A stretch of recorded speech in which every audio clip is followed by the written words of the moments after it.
Good morning, friends. I hope you all are doing well.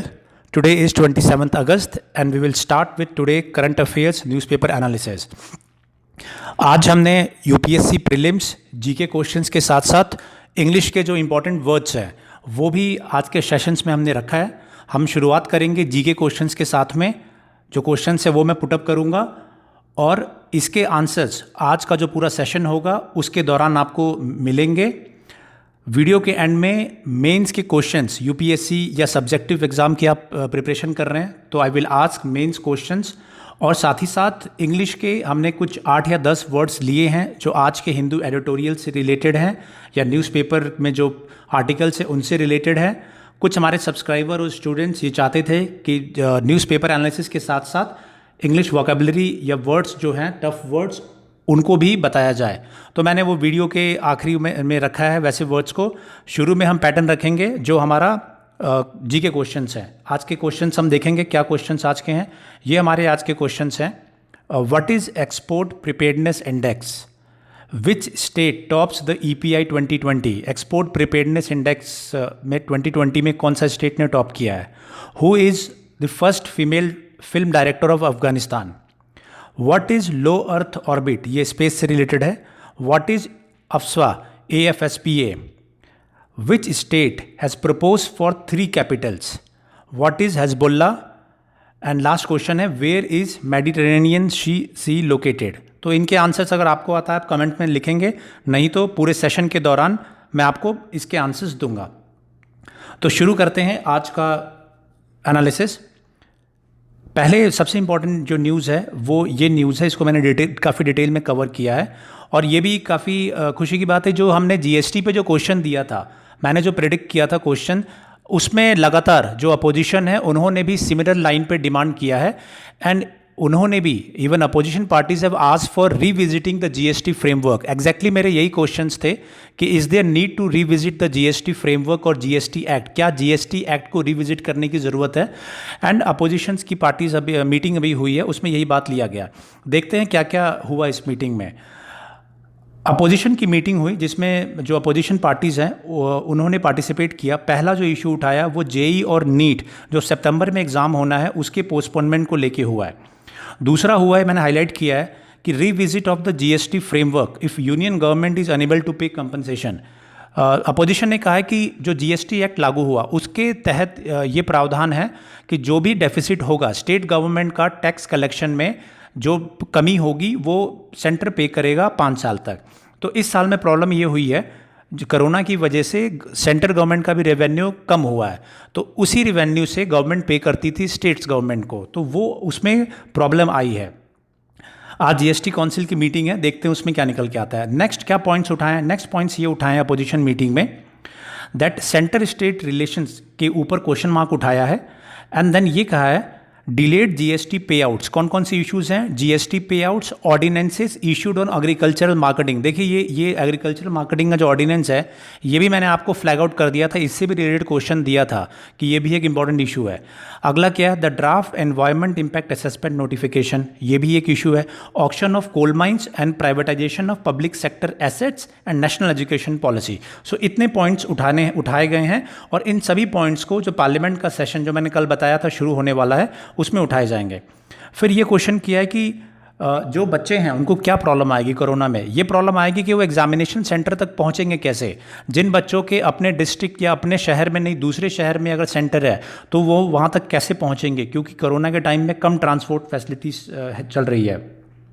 ये points दिए गए हैं. और फिर यहाँ पे एक इंपॉर्टेंट पॉइंट है जिसके बारे में हम लगातार बात कर रहे हैं. ये है कि जो सेंटर को पे करना है 14% GST कंपनसेशन स्टेट को, तो अभी जो सेंटर फाइनेंस सेक्रेटरी है उन्होंने इसमें प्रॉब्लम बताया है कि they will have some problem in paying out this. फिर इसमें सबने अपना अपना जो डिफरेंट CMs हैं उन्होंने अपनी बात रखी है, बट मोर और लेस मैंने आपको बात बता दी. इसको हम फिर से डिस्कस करेंगे आगे.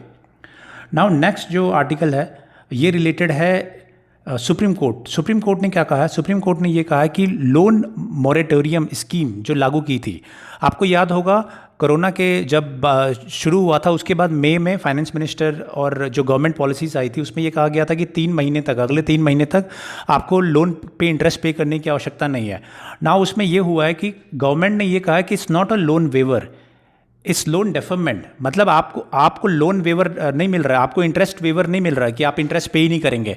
इसमें यह है कि आप इंटरेस्ट पे करेंगे बट वो 3 महीने के बाद आगे में पे करेंगे। तो सुप्रीम कोर्ट में ये इशू गया है, उसमें पेटिशन दायर हुआ है। तो सुप्रीम कोर्ट इज आस्किंग कि आप क्या करने वाले हैं। सुप्रीम कोर्ट ने ये कहा है कि अभी बोरोवर्स के हित को ध्यान देने की आवश्यकता है जिन्होंने लोन लिया है। तो they are asking government what step government is going to take, because इसमें 2 इशू ये है, क्या गवर्नमेंट बाद में इंटरेस्ट लेगी या बाद में जो इंटरेस्ट इकट्ठा हो गया उसके ऊपर भी इंटरेस्ट लेगी। सो गवर्नमेंट को टाइम दिया है अपना आंसर फाइल करने के लिए। तो लेट्स सी इसमें क्या होता है। नाउ नेक्स्ट इज ये एक छोटा सा है प्रीलिम्स के रिलेटेड, ये वेस्ट बंगाल से है। ये यहाँ पे एक किताब लिखी है इंटरग्रेटिंग माई चंडाल लाइफ, इन्होंने लिखी है। इसको अवार्ड मिला था Hindu award for non fiction in 2018। ये मनोरंजन व्यापारी इनका नाम है। 23 साल तक as a cook he was working in school West Bengal में, और अभी वो उनको दूसरी उनकी जॉब लगी है। सो ये एक है, मैंने आपको इसलिए बता दिया कि ये बुक के ऑथर हैं इंटरग्रेटिंग माई चंडाल लाइफ, और इसको Hindu award for non fiction in 2018 he got this. So ये एक प्रीलिम्स के लिए प्रोबेबल क्वेश्चन हो सकता है। Next is Delhi police to get smarter with e beat book system. जो बीट सिस्टम होता है पुलिस में, उसको अब ई बीट बनाया जा रहा है। जो पुलिस मैन होंगे उनको टैबलेट या डिवाइस दिया जाएगा, इलेक्ट्रॉनिक डिवाइस, और उसमें जो क्रिमिनल का डेटा होगा वो पूरा होगा, जो मोटरसाइकिल का डेटा होगा रजिस्ट्रेशन वो डेटा होगा, और जो कांस्टेबल्स हैं, जो पुलिस है, वो कहीं पे भी अगर कोई क्रिमिनल, संदिग्ध क्रिमिनल, सस्पेक्टेड क्रिमिनल मिलता है तो फोटो मैच करके वहीं पे आइडेंटिफाई कर सकते हैं कि ये क्रिमिनल है या otherwise he is a good person. और सिमिलरली अगर कोई गाड़ी अगर मिलती है एंड उस पर सस्पिशन है कि इट्स अ स्टोलन व्हीकल, मतलब वो चोरी की गाड़ी है, तो डेटाबेस होगा वहीं वेरीफाई कर सकते हैं। सो पुलिस को हाईटेक करने की दिशा में ये इंपॉर्टेंट कदम उठाया गया दिल्ली पुलिस की तरफ से। ई बीट बुक सिस्टम इसको बोलेंगे, and it will have facial recognition software. तो ये आ सकता है कहीं पे भी, कौन से स्टेट जो है वो लागू कर रहा है या कौन से union territory. So you should remember Delhi is going for e beat system. Now this is standoff between Mizoram government Assam rifle escalates. Now Assam rifle आप बताएंगे कि क्या है। असम राइफल आप लिखेंगे कि असम राइफल आर्मी की यूनिट है, पैरामिलिट्री की यूनिट है, क्या है आप लिखेंगे। And now here is AFSPA act, ये arm forces special power act था 1958 में, जो मिजोरम से हटा लिया गया, but other north eastern states में है ये। सो इस एक्ट के तहत जो आर्मी पर्सनल थे उनको प्रोटेक्शन मिलती थी। For example anyone can accuse army person working in the north eastern part कि उन्होंने क्राइम किया है या उन्होंने गलत एनकाउंटर किया है। सो उससे प्रोटेक्शन के लिए ये एक्ट लागू किया गया था ताकि आर्मी पर्सनल को छूट मिले, जो इंसर्जेंसी था नॉर्थ ईस्ट में उसको ख़त्म करने के लिए। So now next this is another one, ये है Mizoram to conduct rural local body election today. क्यों रखा है मैंने इसको? मैंने इसलिए रखा है कि मिजोरम में rural and local body polls हो रहे हैं। तो कौन से अमेंडमेंट के तहत है ये जो ये इलेक्शंस लागू किए हैं, आप बताएंगे। एंड देन ये कह रहा है कि Assam government has deferred the Bodoland autonomous council polls. तो बोडोलैंड ऑटोनोमस काउंसिल बना था, आप लिखेंगे भी, ये शेड्यूल 6 के तहत ये बना था। बात मैंने की थी शेड्यूल 6 की कि क्या क्या उसमें प्रावधान है, and what benefit a state gets, states को क्या बेनिफिट मिलता है। नाउ अरुणाचल प्रदेश, तो ये इंटरेस्टिंग चीज़ ये है कि Mizoram the first among 8 states, north eastern states में 8 में से पहला राज्य है मिजोरम जहाँ पे कि कोविड-19 के बाद में इलेक्शन हो रहा है। सो ये इंपॉर्टेंट है। And what is else, now state election commission इसको मॉनिटर कर रहा है, और ये भी कहा है स्टेट इलेक्शन कमीशन ने that polling would not be held in areas declared as containment zones. तो कंटेनमेंट जोन्स आपको मालूम रहे जहाँ हाई कोरोना केसेस हैं। एंड स्टेट इलेक्शन कमीशन आप लिखिए कौन से कॉन्स्टिट्यूशन के कौन से आर्टिकल के तहत वो एम्पावर्ड है इलेक्शन कंडक्ट कराने के लिए। सो जो कंटेनमेंट जोन्स है वहाँ पे इलेक्शन नहीं होगा। सो आपको क्वेश्चन आ सकता है कि इलेक्शन के टाइम पे जो इलेक्शंस कोरोना के टाइम पे जो इलेक्शंस हो रहे हैं उसमें क्या क्या चीज़ें देखने को मिल रही है। तो 2-3 दिन पहले मैंने बताया था कि बिहार इलेक्शंस के लिए ग्लव्स मास्क कंपलसरी कर दिया गया है और जो इलेक्शन ऑफिशियल्स हैं वो पूरा पीपीई किट करके बैठेंगे और साथ ही साथ जो प्रचार प्रसार होगा इलेक्शन के लिए तो उसके लिए भी गाइडलाइंस दिए गए हैं। तो एक ये नया गाइडलाइन है कि जो कंटेनमेंट जोन है वहाँ पे इलेक्शन नहीं कंडक्ट हो रहा है। सो जब ये हो सकता है कि प्रोबेबल क्वेश्चन आए किसी भी एग्ज़ाम में कि कोरोना की वजह से क्या क्या चेंजेस इलेक्शन में देखने को मिले हैं। नाउ ये नॉर्थ ईस्टर्न स्टेट्स हैं, आपने 8 नॉर्थ ईस्टर्न स्टेट्स की बात हो रही है। So what I will do, I will show you 10 states. हमें ये इंपॉर्टेंट है कि हम ये जानें। नाउ ये मैप है, बार बार मैं बताता हूँ कि जब भी आप पढ़ो तो मैप देखते चलो। Now these are the states, आप देखेंगे अरुणाचल प्रदेश है, आसाम का सबसे बड़ा एरिया है, नागालैंड है, मणिपुर है, ये आप देखेंगे सबसे नीचे, ये मिज़ोरम आपको दिखेगा बांग्लादेश से लगा हुआ है, और त्रिपुरा है यहाँ पे, and then this is Meghalaya, और यहाँ पे आपका सिक्किम। तो ये आपको मैंने दिखा दिया नॉर्थ ईस्टर्न स्टेट्स। ये आप याद रखिए, कभी भी क्वेश्चंस इससे भी कई बार आ जाते हैं तो ये आपको याद रहना चाहिए। नाउ हम देखेंगे next, what is next article. ये नेक्स्ट आर्टिकल है हमारा, दिस इज़ सुप्रीम कोर्ट ने क्या कहा है। सुप्रीम कोर्ट ने कहा है कि 11 जज बेंच बनाई जाएगी। जो महाराष्ट्र में रिजर्वेशन दिया गया था, जो मराठा कास्ट है उनको रिजर्वेशन दिया गया था, बट उसकी वजह से क्या प्रॉब्लम हुई, उसकी वजह से 50% का जो कैप है वो इंक्रीज़ हो गया था। 50% का एक लिमिट लगाई गई है रिजर्वेशन पे, सो उससे ज़्यादा इंक्रीज़ हो गया। नाउ ये 50% की लिमिट कब लगाई गई थी, ये 50% की लिमिट लगाई गई थी 1992 में, और 9 जज बेंच ने लगाया था। क्या था, 50% limit in reservation declared by 9 जजेस of the bench in Indira Sawhney case, ये उस केस में लगाया गया था। तो प्रीलिम्स में ये आ सकता है कि कौन से स्टेट वर्सेस कौन सा केस था जिसमें कि ये रिजर्वेशन लगाया गया था। तो इंदिरा सावनी आपको याद रहना चाहिए। नाउ इसमें आर्गूमेंट क्या दिया गया है, इसमें आर्गूमेंट ये दिया गया है कि इकोनॉमिक वीकर सेक्शन के लिए EWS कोटा लगाया गया है 103rd अमेंडमेंट, कॉन्स्टिट्यूशनल अमेंडमेंट का, उसमें भी 10% कोटा वो 50% के अलावा दिया गया है इकोनॉमिक पे। तो जो इनके वकील है स्टेट के, वो ये कह रहे हैं कि इन सारे जो पेटिशंस हैं उनको एक साथ सुना जाए। नाउ ये है आर्टिकल 15 एंड 16 ऑफ कॉन्स्टिट्यूशन। इसमें 2 चीज़ें कही गई है, एम्पावरमेंट एंड एम्प्लॉयमेंट। मतलब एम्प्लॉयमेंट इज़ वन थिंग, आप नौकरी में एम्प्लॉयमेंट दे दो, उसके लिए एक रिजर्वेशन होता है, एंड देन एम्पावर करने के लिए। सो आर्टिकल 15(4) एंड आर्टिकल 16, ये जो 90 का जजमेंट था, 92 का 50% रिजर्वेशन का, उसके बाद ये लागू किया गया था। And then what they are saying कि अब रिविजिट करने की आवश्यकता है, ये 50% जो लिमिट है उसको रिविजिट करने की आवश्यकता है। हाई कोर्ट ने, आपको मैं बता दूं, ये जो मराठा रिजर्वेशन था, बिल था, एक्ट था, इसको हाई कोर्ट जो है उसने उसको सही माना है। सही मानने का कारण क्या है, ये एक बार देख लेते हैं। ये कह रहे हैं कि अगर 50%, अगर हम मराठा कास्ट को अगर ये OBC में डाल देते तो वो पूरी कास्ट को बाकी OBC के साथ शेयर करना पड़ता जो रिजर्वेशन है, तो उनके बेनिफिट कम हो जाते, तो इसीलिए अलग से दिया है, और ये एक्सेप्शनल सर्कमस्टेंसेस हैं। तो ये बताते हुए हाई कोर्ट ने उसको ओके किया था। सो लेट्स सी, 11 जज बेंच गठित होगी, और गठित होने के बाद में फिर क्या निर्णय आता हम देखते हैं। By the way, constitutional bench कौन सी होती है, मैंने एक बार पहले बताया भी था। तो कॉन्स्टिट्यूशनल बेंच 5 से ऊपर जब होते हैं तो कॉन्स्टिट्यूशनल बेंच बोला जाता है, और कोई भी क्वेश्चन कॉन्स्टिट्यूशन से रिलेटेड है या लॉ से रिलेटेड है तो उसमें कॉन्स्टिट्यूशनल बेंच गठित करनी पड़ती है। नाउ ये क्या है, ये है आर्कियोलॉजिकल सर्वे ऑफ इंडिया के बारे में। तो आर्कियोलॉजिकल सर्वे ऑफ इंडिया किसके अंदर आता है, यूनियन मिनिस्ट्री ऑफ कल्चर के अंदर आता है, और इसमें 7 नए सर्कल बनाए जा रहे हैं। क्या काम है इनका, इनका काम है प्रिजर्वेशन और रजिस्ट्रेशन ऑफ मॉन्यूमेंट्स। जो मॉन्यूमेंट्स होते हैं, फॉर एग्जांपल ताजमहल है, कुतुब मीनार है, इन ऐसे जो हेरिटेज हमारे मॉन्यूमेंट्स हैं उनका प्रिजर्वेशन, उनको प्रोटेक्ट करना, उनको रजिस्ट्रेशन करना, ये सब काम है ASI के। और ASI को और बेहतर बनाने के लिए नए सर्कल बनाए गए हैं, 7 नए सर्कल बने। कौन कौन से नए सर्कल है एक बार देख लेंगे। जबलपुर है, तिरुचि है, झांसी है, मेरठ है, हम्पी है, रायगंज है, राजकोट है। तो ये 7 सर्कल बने हैं जिससे कि और बेहतर तरीके से ASI और हमारे जो मॉन्यूमेंट्स हैं उन पे काम हो सके। Now will move to next, editorial की बात करेंगे हम देखते हैं एडिटोरियल में क्या है। एडिटोरियल में पहला एडिटोरियल है पाकिस्तान और भारत से रिलेटेड।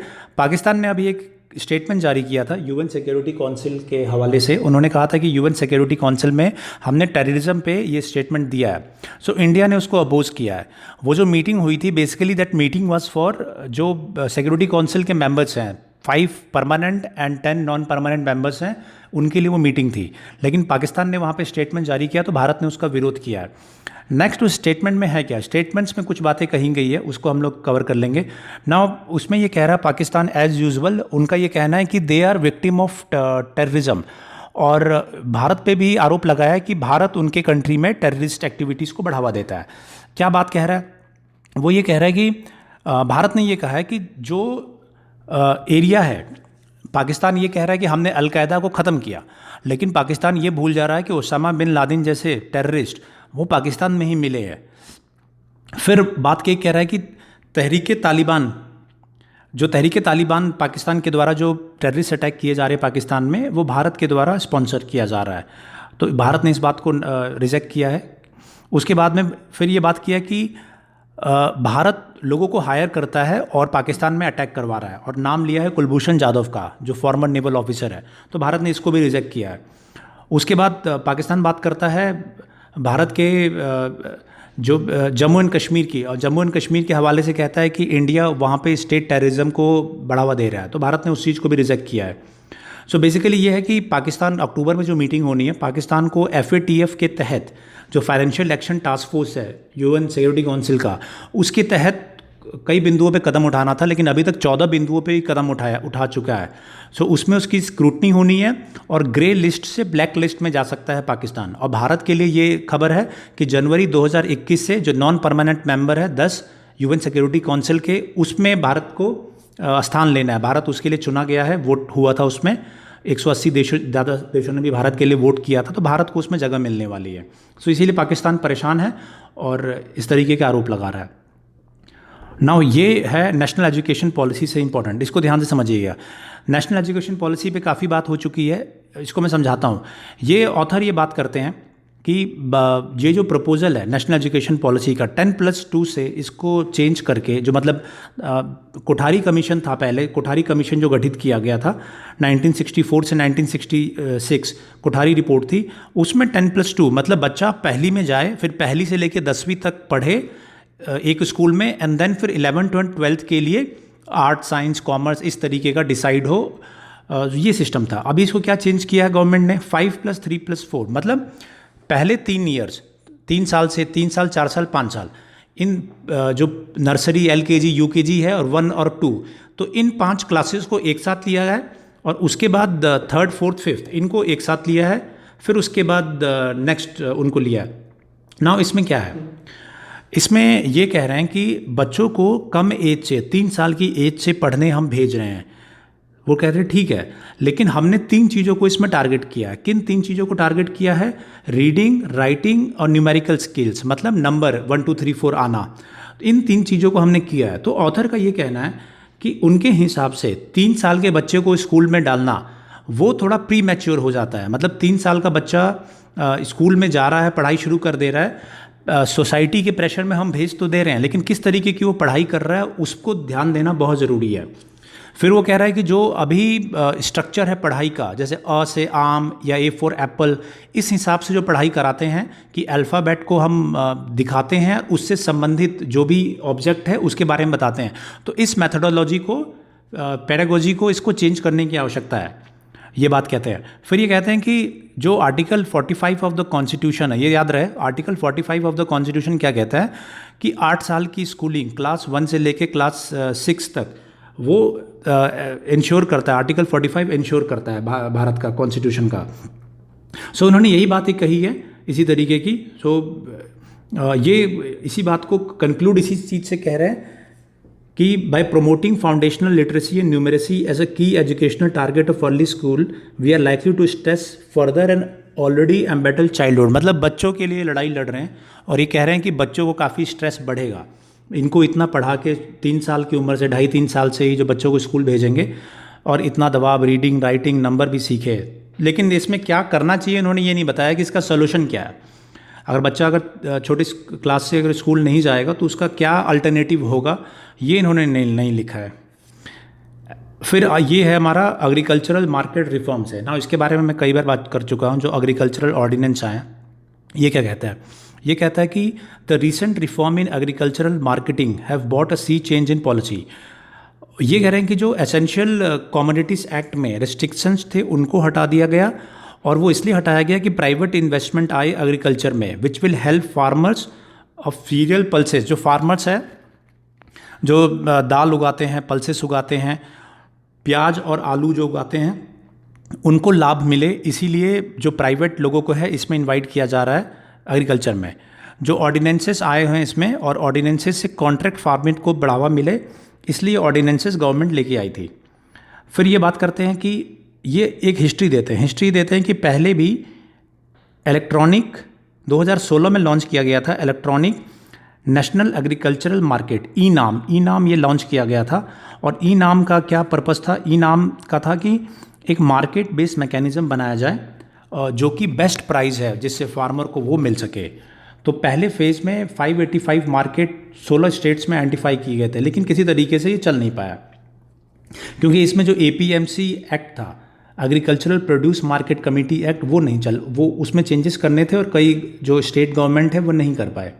फिर नेक्स्ट बाद में 2018 में PM आशा करके एक नया प्रोजेक्ट आया, और इसमें भी ये एश्योर किया गया कि फार्मर्स को जितनी उनकी उपज होगी 50% तक का रिटर्न उनको मिलेगा, जितना उनको खेती करने में जितना खर्चा आया। तो इसमें भी कई चैलेंजेस थे, वो भी फुलफ़िल नहीं हो पाए, स्टेट गवर्नमेंट सारे फुलफ़िल नहीं कर पाए। और दूसरा, इस प्रोजेक्ट के लिए जो बजट में जो प्रोविज़न था वो भी पूरा नहीं था। फिर ये कह रहे हैं कि फरवरी 2019 में फिर PM किसान एक प्रोजेक्ट आया। PM किसान में ये था कि जो डायरेक्ट कैश ट्रांसफ़र, जो फार्मर्स थे, जो किसान थे, उनके अकाउंट में 6-6 हज़ार रुपये डायरेक्ट उनको ट्रांसफ़र किए गए। सो वो कह रहे हैं कि वो कामयाब रहा, क्योंकि उसमें 75,000 करोड़ बजट का आवंटन किया गया था। फिर ये कह रहे हैं कि फिर से ई नाम को बढ़ाया जा रहा है, कि ई नाम जो प्रोजेक्ट था उसको बढ़ाने की आवश्यकता है, और बाकी स्टेट्स में भी बढ़ा रहे हैं। देन अगेन ये क्या बात कर रहे हैं कि अगर किसानों को लाभ पहुंचना है और किसानों की जो उपज है वो ज़्यादा दाम में बिके, जिससे कि जो किसान हैं, फार्मर्स हैं, उनको ज़्यादा प्रॉफिट हो, उसके लिए ये कह रहे हैं कि जो सेंटर स्टेट और स्टेट टू स्टेट रिलेशन है वो सही होना ज़रूरी है। मतलब सेंटर स्टेट, राज्य और केंद्र सरकार, और दोनों राज्यों के बीच में भी रिलेशन अच्छा होना चाहिए। फिर उसके बाद ये कह रहे हैं कि पोटेंशियल बहुत है, अगर हम सही ढंग से अगर लागू करें और सही कदम ले तो फार्मर्स की जो आय है वो बढ़ाई जा सकती है, लेकिन उसके लिए सबको मिलकर कदम उठाने पड़ेंगे। फिर वो कह रहे हैं कि consistency in policy, collaborative approach and complementary reforms are necessary for the success of recent agricultural market reforms. मतलब ये सब पॉइंट्स दिए हैं, अगर हमको इस सेक्टर में कामयाब होना है तो ये सब पॉइंट्स पे काम करना है। तो अगर ये सब टर्म्स आप याद कर लीजिएगा, जो ये consistency in policy, collaborative approach, इसको याद रखिएगा। कोई भी आंसर आए तो अगर ये आप पॉइंट्स जरूर उसको लिखिएगा। Then next is, now this is uncharted territory of outer space. ये जो है इंडिया स्पेस विजन से रिलेटेड है। ये कह रहे हैं कि आउटर स्पेस की जो रेस है उसके बारे में बात कर रहे हैं कि रशिया स्पुतनिक एंड US का Apollo 11 were metaphors of geopolitical competition for India, Chandrayaan या Mangalyaan were symbols of national pride. मतलब बेसिकली जो स्पेस में किस तरीके से प्रोग्रेस कर सकते हैं और क्या क्या कदम उठाने चाहिए, उसके बारे में ये पूरा आर्टिकल है। फिर ये कह रहे हैं कि कोरोना के दौरान भी कई मिशन स्पेस के वो लॉन्च किए गए। इसमें से चाइना के द्वारा लॉन्च किया गया मिशन टू मार्स, US के द्वारा लॉन्च किया गया, UAE के द्वारा पहला मार्स ऑर्बिटर, अरब वर्ल्ड का वो भी पहला है UAE मार्स ऑर्बिटर, वो लॉन्च किया गया।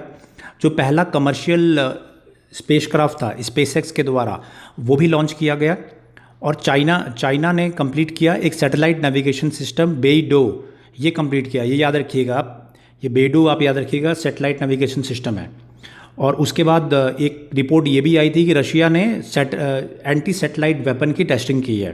तो ये याद रखिए, क्वेश्चन आ सकता है कि बेइडो क्या है और कौन से कंट्री ने एंटी सैटेलाइट वेपन टेस्ट किया है, तो दैट इज़ रशिया। नाउ ये क्या कह रहे हैं कि ये कह रहे हैं कि जो लो अर्थ ऑर्बिट है वहाँ पहुँचने के लिए पैसा जितना पहले लगता था उसमें काफ़ी कमी आई है, और प्राइवेट सेक्टर भी इसमें आ गया, जैसे SpaceX वगैरह इसमें आ गए हैं। और ये कह रहे हैं कि जो अभी आज की डेट में जो आउटर स्पेस की जो इकोनॉमी है $350 बिलियन की है, मार्केट है उसका, वो बढ़ के 2050 में 2.7 ट्रिलियन हो जाएगा। फिर एक ये कह रहे हैं कि स्टारलिंक है, स्टारलिंक कॉन्स्टलेशन स्पेस एक्स ने बनाया है और वो क्या करेगा, वो ग्लोबल इंटरनेट एक्सेस प्रोवाइड करेगा और 10,000 स्मॉल सैटेलाइट्स लो अर्थ ऑर्बिट में डालेगा। अब लो अर्थ ऑर्बिट और ये सब क्या है मैं आपको दिखा दूँ ताकि आपको क्लियरली समझ में आए किस चीज़ के बारे में बात हो रहा है। ये है आपके लिए मैंने रखा है, ये पहले आप इसे समझ लीजिए। ये देखिए, ये स्पेस है, ये अर्थ है। अर्थ में ये लो अर्थ ऑर्बिट होता है, 2200 किलोमीटर से लेकर 2000 किलोमीटर तक है। फिर उसके बाद आपका मीडियम अर्थ ऑर्बिट है, ये 10,000 किलोमीटर से 20,000 किलोमीटर है। And then this is geostationary which is 35,786 kilometre पे। नाउ ये आप देखिए, ये मैंने आपके लिए है। If you look into this, low earth orbit आपको दिखेगा। Low earth orbit is approximately 2000 kilometre तक लो अर्थ ऑर्बिट है। फिर मिड अर्थ ऑर्बिट है 2000 से लेकर 36,000 किलोमीटर। एंड जियो सिंक्रोनस जो ऑर्बिट है वो आपका है 36,000 किलोमीटर। सो बेसिकली यहाँ पे अगर आप देखेंगे तो जो इंटरनेशनल स्पेस स्टेशन है, जहाँ पे कि स्पेसएक्स के जो प्राइवेट फर्म था उन्होंने अपने एस्ट्रोनॉट भेजे थे, वो 400 किलोमीटर की दूरी पे है। उसको ट्रैवल टाइम लगता है 2 दिन। और मून है यहाँ पे आप देख सकते हैं 382,500 किलोमीटर पे। एंड मार्स है यहाँ पे। सो ये है पूरा स्ट्रक्चर और इसी की ये बात कर रहे हैं। आप देख सकते हैं कि कई लो अर्थ ऑर्बिट में और मिड अर्थ ऑर्बिट में आपको काफ़ी सैटेलाइट दिखेंगे। तो इसी के लिए, इसी के बारे में जो ऑथर है वो बात कर रहे हैं और इसी में और कंपटीशन या और स्ट्रक्चर इसको बढ़ाने की ये कह रहे हैं। वो आगे देखेंगे हम क्या है। आगे ये बात करते हैं 2-3 ट्रीटीज जो साइन हुई है। ये कह रहे हैं कि आउटर स्पेस ट्रीटी 1967 की है। उसमें ये कहा गया था कि it's for all mankind, it should be utilise for all mankinds and not subject to national appropriation. मतलब किसी पर्टिकुलर स्टेट का नहीं है, पर्टिकुलर कंट्री का नहीं है, जबकि पूरे मैनकाइंड का है ये। उसी तरीके से मून ट्रीटी हुई थी, मून ट्रीटी साइन हुई थी 1979 में। And then similarly what else is there is like legal framework वगैरह की बात कर रहे हैं कि किस तरीके से नए लीगल फ्रेमवर्क डेवलप करने की आवश्यकता है जिससे कि स्पेस में कोऑर्डिनेशन हो सके। फिर ये हो रहा है कि जो सैटेलाइट्स है it is being use for military space system, military purpose के लिए यूज़ हो रहा है। So that is also needs to be checked. और एक ये एस्टेरॉयड का नाम दिया है, एस्टेरॉयड नेम 16 साइक। और 16 साइक आप याद कर लीजिएगा, एक एस्टेरॉयड है और नासा ने ये कहा है कि इस एस्टेरॉयड में काफ़ी मेटल्स हैं, हैवी मेटल्स हैं और काफ़ी अगर वो उससे निकाल सके तो काफ़ी ह्यूज प्रॉफिट रहेगा उसका। Now what else is there? तो UN General Assembly passes a resolution on prevention of an arms act in outer space। 1982 में ये हुआ था कि आर्म्स रेस नहीं होगा आउटर स्पेस में। और इसी तरीके के कई पॉइंट्स हैं। और फिर ये कहते हैं कि जो स्पेस है, स्पेस में काम करने के लिए लेजिस्लेशन की आवश्यकता है। जिस तरीके से वर्ल्ड में समंदर जो सी रूट्स हैं उस पर किस तरीके से काम होना है उसके लिए लेजिस्लेशन है। आप देखेंगे कि जो पॉल्यूशन है उसके बारे में लेजिस्लेशन है। तो similarly on the same line space में काम करने की भी लेजिस्लेशन की आवश्यकता है। फिर ये बात करते हैं कि इंडिया के भी मिशन है। इंडिया के फर्दर मिशन क्या है? इंडिया के फर्दर मिशन है landing on the moon, the first Indian solar observatory and the first crewed orbital space flight mission and installation of modular space station in 2030। मतलब 2030 में space station बनाने की बात है। मैंने अभी आपको दिखाया था इंटरनेशनल स्पेस स्टेशन। उसी तरीके से भारत 2030 तक उसको अचीव करना चाहता है। सो आपको ये याद रहे, मून पे लैंडिंग करना, सोलर ऑब्जर्वेटरी बनाना, स्पेस फ्लाइट मिशन जो है फर्स्ट क्रूड वो, और मॉड्यूलर स्पेस स्टेशन बनाना, ये भारत इसमें चाहता है। और फिर ये प्रपोज कर रहे हैं कि एक ऑटोनोमस बॉडी इन स्पेस के रूप में बनाई जाए और स्पेस रेगुलेशन लाया जाए। तो ये अच्छा एक आर्टिकल था स्पेस से रिलेटेड। यूपीएससी का अच्छा टॉपिक भी है, science and technology, that is important. Now what is this is related to internet connectivity. What is saying, it's saying 2016 में यूएन जनरल असेंबली में एक रेजोल्यूशन पास हुआ था, non binding resolution, which declare internet access as a human right. मतलब जो net आपको मिलना चाहिए वो ह्यूमन राइट है बेसिक आपका। 2016 याद रखिएगा। फिर 2011 में क्या स्टेप उठाया गया? National optical fibre network project का प्रोविज़न किया गया था जो कि 2.5 लाख ग्राम पंचायत तक पहुंचेगा। फिर उसके बाद आया 2015 में कि 4G टेलीकॉम ऑपरेटर्स इन्होंने प्लान किया था 7 लाख वाईफाई हॉटस्पॉट्स बनाने के लिए, जिससे कि गांव-गांव तक जो इंटरनेट है वो पहुँचे। बट इंडिया का इंटरनेट जो पेनिट्रेशन है वो अभी भी 50% ही है सिर्फ। सो काफ़ी इसमें कार्य करने की आवश्यकता है।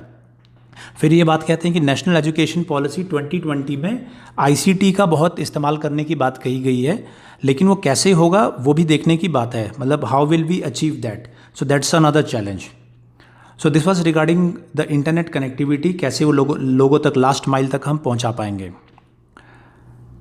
ये था जीएसटी वाला ही पार्ट इसका। एंड देन ये था कि फिर ये जो अपोजिशन है वो जीएसटी का जो मैंने आपको शुरू में बताया था, तो वो वही कह रहे हैं कि revisit the present framework and evolve a devolution method Midway between past taxation regime and GST.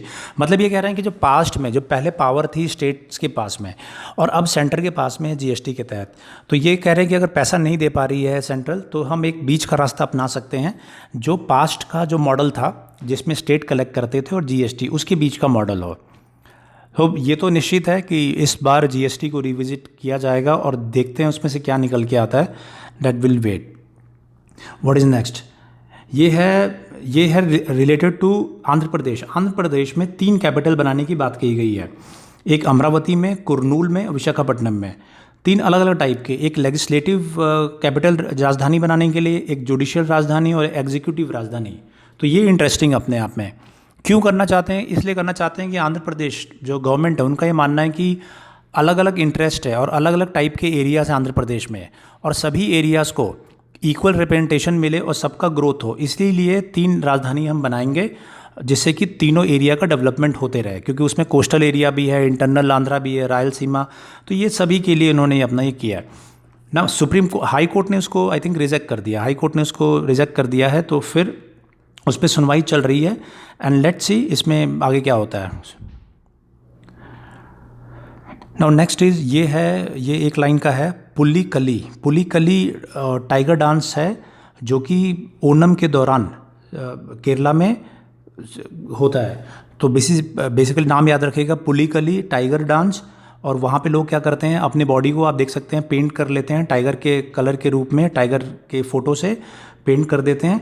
और ये कब हुआ था? ये सकठन तंपुरन जो रूलर ऑफ योर थे, उन्होंने ये पुलिकली डांस 2 सेंचुरीज पहले ये इंट्रोड्यूस किया था, और अभी भी ओणम के दौरान ये डांस होता है। तो 1 नंबर का आ सकता है क्वेश्चन, कहीं भी याद रहना चाहिए आपको। नाउ ये क्या कॉन्सेप्ट है? ये कॉन्सेप्ट है opposition to build on Janata parliament ideas. एक जनता पार्लियामेंट नया कॉन्सेप्ट है। इस कॉन्सेप्ट में ये है बेसिकली कि जनता पार्लियामेंट, लोगों का पार्लियामेंट बना के ई रूप से, वर्चुअल रूप में, वहाँ से लोग, सिविल सोसाइटीज़ के लोगों से सजेशन लिया गया।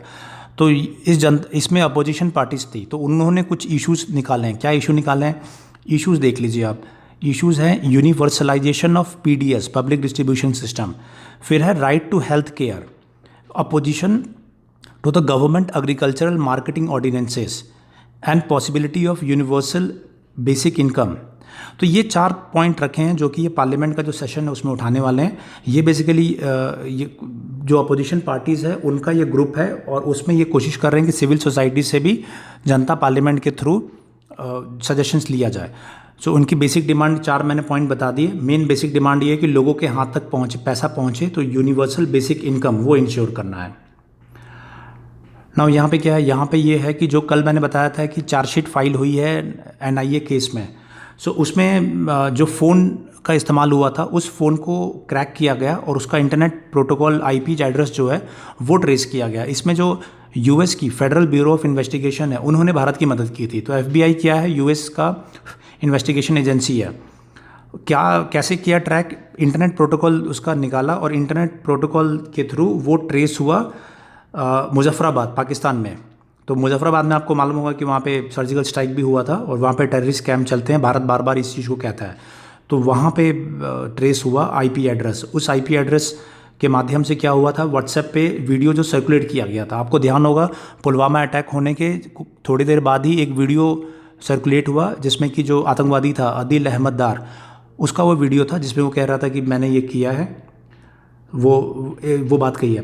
देन इसमें ये भी कह रहे हैं कि वो जो फ़ोन था उसको डिटेक्ट करने के लिए डबल लेयर्ड इंक्रिप्शन था, उसको डिटेक्ट करने के लिए computer emergency response team in Delhi for forensic analysis के लिए भेजा था। तो ये सर्टेन याद रखिएगा कि जो भी ऐसे केसेस होते हैं एनआईए ने उसको भेजा था फ़ोन को। तो भारत की एजेंसी याद रखिएगा, computer emergency response team, certain. So ये जो भी फॉरेंसिक एनालिसिस है इससे रिलेटेड वो करते हैं। तो ये मैंने आपको बता दिया। Next is solicitor general. Solicitor general ने डिक्लाइन कर दिया जो कंटेम्प्ट ऑफ कोर्ट केस चलाने का स्वरा भास्कर के खिलाफ में। तो उन्होंने कहा है कि इनफ मटेरियल नहीं है और ऑलरेडी अटॉर्नी जनरल वो कर चुके हैं। आप इसमें बताइए कि क्या सॉलिसिटर जनरल के बारे में कोई प्रोविज़न है कॉन्स्टिट्यूशन में? अटॉर्नी जनरल के बारे में प्रोविज़न है कॉन्स्टिट्यूशन में। ये मैंने क्वेश्चन पूछा था, आपने आंसर भी लिखा था, लेकिन क्या सॉलिसिटर जनरल का प्रोविज़न है कॉन्स्टिट्यूशन में? नाउ जो सॉलिसिटर जनरल थे तुषार मेहता, इनका नाम याद रखिएगा। अटॉर्नी जनरल के वेणुगोपाल आप जानते ही होंगे। सो ये बार बार न्यूज़ में चल रहा है, attorney general and solicitor general. तो ये ध्यान रहे, ये क्वेश्चंस कोई भी एग्जाम आप दे रहे हैं इससे रिलेटेड क्वेश्चंस आने ही आने हैं। या तो आर्टिकल आएगा या ये आ जाएगा कि जो मैंने अभी पूछा क्या प्रोविज़न है कि नहीं। यहाँ पे पार्लियामेंट्री स्टैंडिंग जो पार्लियामेंट्री कमेटीज़ है उनसे रिलेटेड मैंने क्वेश्चन पूछा था, वही मैंने बताया था कि लगातार न्यूज़ में है। तो एक न्यूज़ ये है कि ओम बिरला जो लोकसभा स्पीकर है उन्होंने गाइडलाइंस जारी किए हैं वर्किंग ऑफ पार्लियामेंट्री कमेटीज़ पे कि जो भी सब्जुडाइज मैटर है, जो कोर्ट में मैटर चल रहे हैं या नेशनल सिक्योरिटी से रिलेटेड है, उनको आप नहीं टच करेंगे। एंड देन अगर पार्लियामेंट्री कमिटीज़ के मेंबर्स के बीच में ये डिस्प्यूट होता है कि किसी व्यक्ति को बुलाना है या कोई डॉक्यूमेंट लाना है इसको लेके, तो वो रेफ़र होगा लोकसभा स्पीकर के पास में and the final decision will be of Lok Sabha speaker. ये इम्पॉर्टेंट डेवलपमेंट है इसमें। ये भी बहुत इंपॉर्टेंट डेवलपमेंट है। जो ऑक्सफोर्ड वैक्सीन जो भारत में है, कौन बना रहा है उसको याद रखिएगा, सीरम इंस्टीट्यूट ऑफ इंडिया वो बना रहा है। तो भारतीय विद्यापीठ मेडिकल कॉलेज में इसका ट्रायल चल रहा है पुणे में, सेकंड फेज़ में है ये दवाई। इसके तहत 2 लोगों को ये दवाई का जो डोज है वो दिया गया है। नाम क्या है दवाई का, वैक्सीन का? कोविशील्ड वैक्सीन नाम है इसका। 2 लोगों को दिया है, 6 महीने बाद में फिर से दूसरा डोज दिया जाएगा। तो 6 महीने कम से कम समय लगेगा सेकंड फेज़ ख़त्म होने में और ये पता चलने में कि दवाई काम कर रही है कि नहीं कर रही है। तो याद रखिए, serum institute of India Covishield vaccine का नाम है। किसने डेवलप किया है ये वैक्सीन? यूनिवर्सिटी ऑफ ऑक्सफोर्ड ने, और in collaboration with British Swedish pharmaceutical major AstraZeneca. तो ये बिल्कुल याद रखिएगा, आना ही आने क्वेश्चन इससे। ये क्या है? ये NDHM से रिलेटेड है। NDHM आपको याद होगा, प्राइम मिनिस्टर जी ने ऑलरेडी अनाउंस किया था 15 अगस्त को, नेशनल डिजिटल हेल्थ मिशन। कौन इसको लागू करने की बात कर रहा है? National health authority. क्या है इसमें प्रोविज़न? इसमें यह है कि आपका जो डेटा है वो इकट्ठा किया जाएगा और वो वॉलंटरली रहेगा, और कभी भी आप जो आपका डिजिटल डेटा की जो स्टोर किया जाएगा कभी भी अपना कंसेंट हटा सकते हैं उससे। तो क्वेश्चन इससे भी आना ही है, आप बिल्कुल याद तैयार रहिएगा, NDHM से रिलेटेड। और उसी तरीके से आएगा, 4 पॉइंट्स देंगे और आएगा ना। ये देखिए पार्लियामेंट्री स्टैंडिंग कमेटी, देखिए मैंने कल ही क्वेश्चन दिया था इससे, और लगातार ये इस पर इतनी बड़ी न्यूज़ आ रही है। लोकसभा के बाद में जो राज्यसभा के हैं, जो देश के वाइस प्रेसिडेंट होते हैं, वो एक्स ऑफिशियो इसके चेयरपर्सन है, चेयरमैन है राज्यसभा के मिस्टर M वेंकैया नायडू। उन्होंने भी एडवाइजरी जारी कर दी है पार्लियामेंट्री स्टैंडिंग कमेटी को लेके। टोटल कितनी है? टोटल 8 स्टैंडिंग कमेटीज़ है जो राज्यसभा के अंडर परव्यू में आती है। और उन्होंने क्या किया है? उन्होंने सेम पॉइंट्स पे कहा है कि जो नेशनल सिक्योरिटी है या जो मैटर सब्जुडाइज है उनको टेकअप ना करें। मीटिंग कॉन्फिडेंशियल, और फिर इन्होंने ये भी बात कही है कि जो मीटिंग है वो कॉन्फिडेंशियल होती है और उसके जो भी उसमें डिसीजन होता है that should not come out. Now next is rule 270। Rule 270 क्या कहता है? रूल 270 यही है कि जब भी अगर डिस्प्यूट होता है मेंबर्स के बीच में तो वो रेफ़र किया जाता है लोकसभा स्पीकर के पास में, वो उस पर डिसीजन लेते हैं। तो रूल 270 आप याद रखिएगा। नेक्स्ट क्या है? DRDO with a focus on indigenous development of futuristic technologies, a 5-member expert committee has been constituted। तो जो DRDO में आत्मनिर्भर भारत के तहत जो DRDO को काम करना है कि जो लोकल दवाइयाँ बनानी है या लोकल रिसर्च कंडक्ट करना है, तो उसके लिए एक कमेटी बनाई गई है। The committee was constituted by G Satish Reddy, secretary department of defence research, इन्होंने बनाई है। और ये कमेटी हेड की जाएगी professor V Ramgopal Rao, director IIT Delhi. IIT Delhi के डायरेक्टर है V रामगोपाल राव, याद रखिएगा। तो ये 5 मेंबर कमेटी है, ये प्रोफेसर V रामगोपाल राव इसको हेड कर रहे हैं। और ये क्या डिस्कस करेगा? ये रिव्यू करेगा जो ड्यूटीज़ हैं लेबोरेटरीज जो DRDO के अंदर आती है, किस लिए? ये आत्मनिर्भर भारत के तहत। ये क्या है? ये है नीट एग्ज़ाम से रिलेटेड। तो यहाँ पे एक है नेशनल टेस्टिंग एजेंसी है जो एग्ज़ाम्स कंडक्ट कराती है, तो आपको ध्यान रहे what is NTA। Now next we will take up. Now this is regarding South China Sea. इसमें क्या है, United States on Wednesday blacklisted 24 Chinese company and targeted. तो यूनाइटेड स्टेट्स और चाइना में लगातार डिस्प्यूट चल रहा है, तो वहाँ पे चाइना की 24 कंपनीज़ को और ब्लैकलिस्ट कर दिया है। नेक्स्ट इज़ यहाँ पे ये हिजबुल्ला, देखिए ये इजराइल ने जो हिजबुल्ला है उस पर अटैक किया है। कहाँ से ये ऑपरेट करता है हिजबुल्ला? लेबनान में। कहाँ इनका बेस है? लेबनान में है।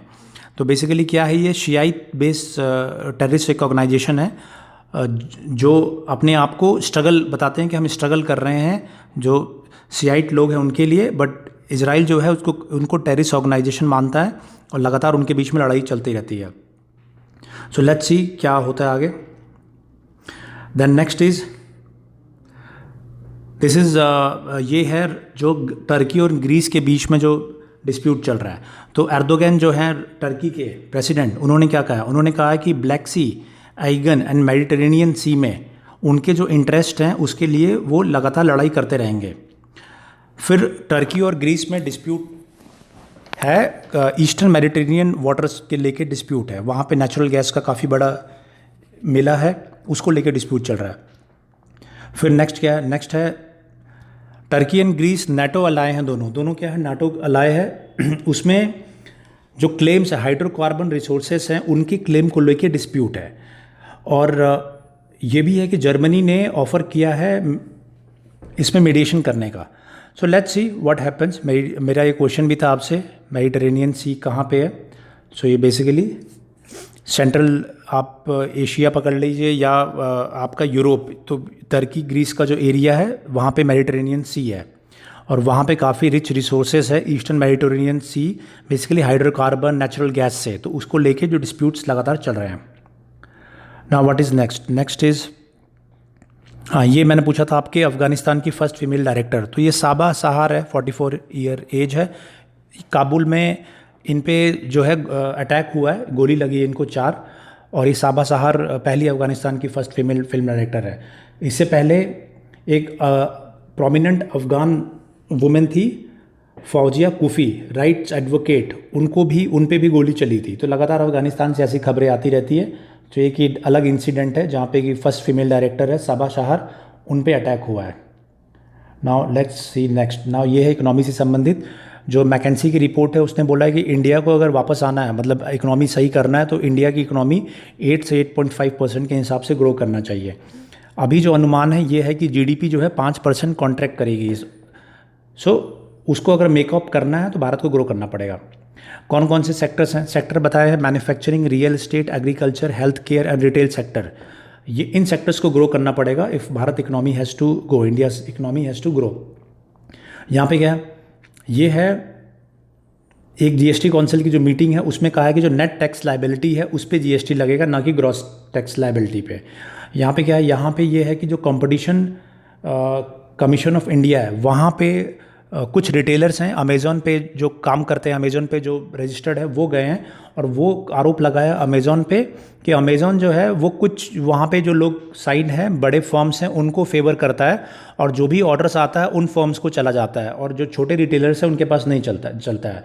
जैसे क्लाउडटेल का नाम लिया है कि जो अमेज़ॉन करता क्या है कि बल्क में सामान खरीद लेता है और वो उनको बेच देता है लॉस पे, क्लाउडटेल को बेच देता है और क्लाउडटेल फिर क्या करता है? क्लाउडटेल पूरा मार्केट कैप्चर कर लेता है और जो छोटे रिटेलर्स हैं उनको नहीं मिलता है।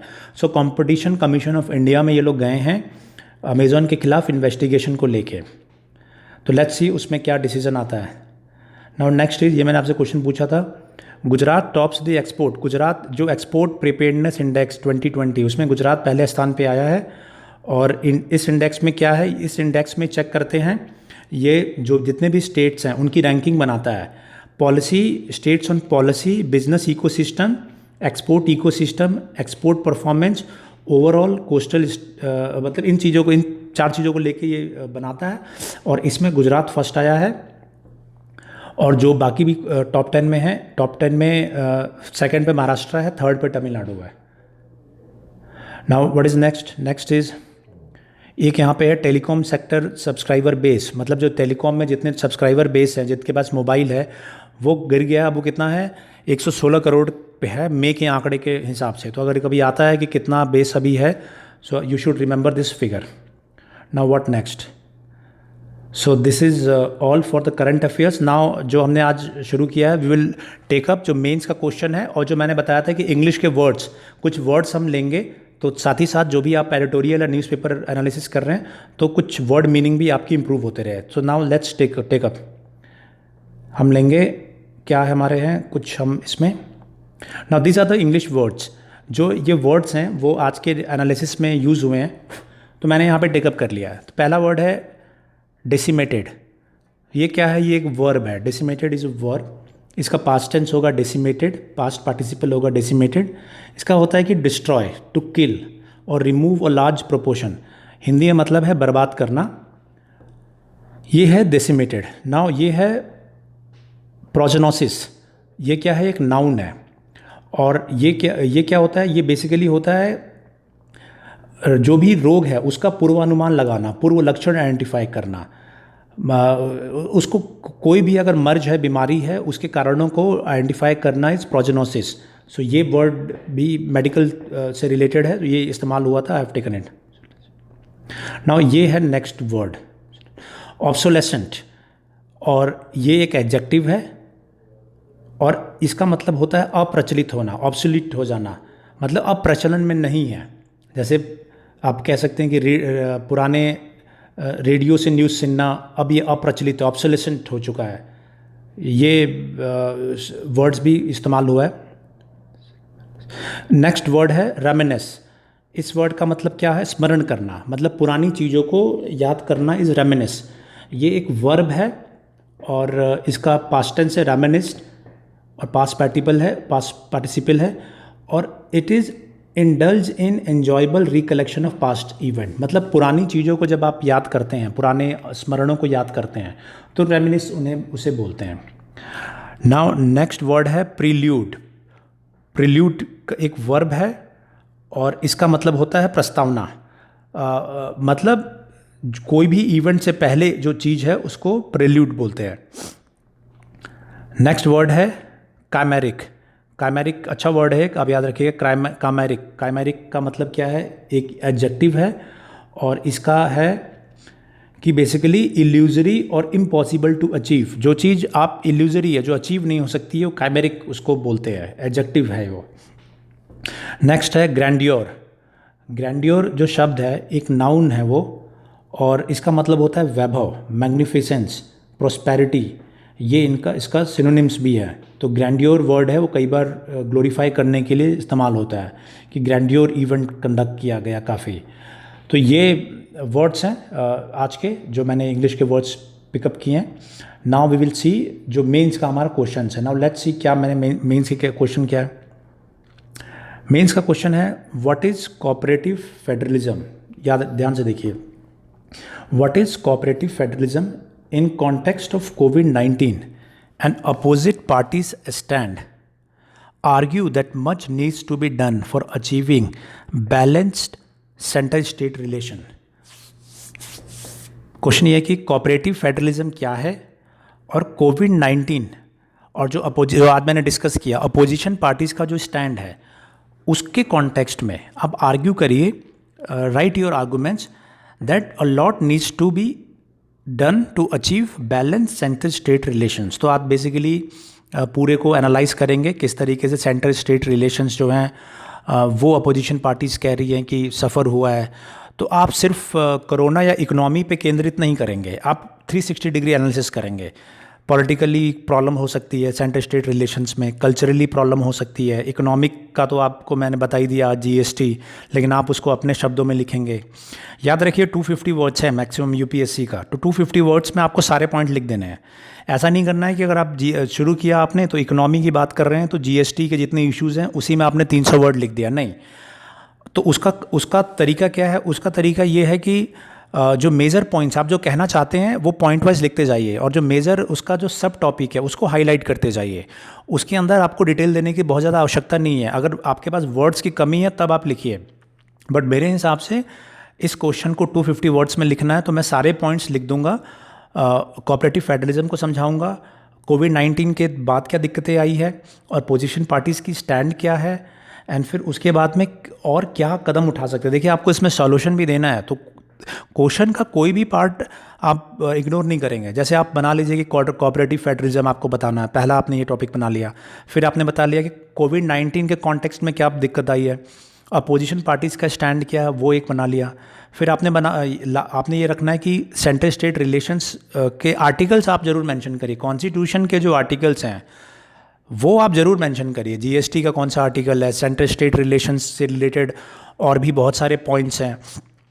अभी आपको ध्यान होगा कि पंजाब और हरियाणा में डिस्प्यूट चला था, तो उन्होंने सेंटर को लिखा था कि किस तरीके से सतलज यमुना जो कैनाल है उस पर एक तरीके से इंटरवीन करे, तो उससे रिलेटेड कुछ हो सकते हैं आर्टिकल्स कॉन्स्टिट्यूशन के।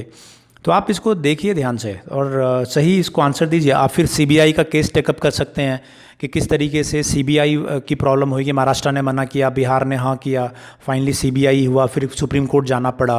और फिर आप ये भी लिखिए कि अगर मान लीजिए फाइनली अगर डिस्प्यूट होता है तो उसमें क्या प्रोविज़न है, तो उसके लिए कोर्ट्स हैं, कोर्ट्स ने कई बार गाइडलाइंस दी हैं। तो आप ये सारा चीज़ जितना मैंने पढ़ाया है पिछले कुछ दिनों में, अगर ढंग से आपको लिखेंगे तो you will really get good answers, and I expect कि आप अच्छा आंसर इसमें लिखें। सो फ्रेंड्स, आज का ये हमारा करंट अफेयर्स एंड एनालिसिस जो है हम यहीं पे एंड करते हैं। आई होप जो भी आपकी आंसर्स होंगे you will write in the comments, then I will check your answers, and I hope कि आप इसी तरीके से मेहनत करते रहिए। So we will meet tomorrow with new current affairs and analysis. Thank you.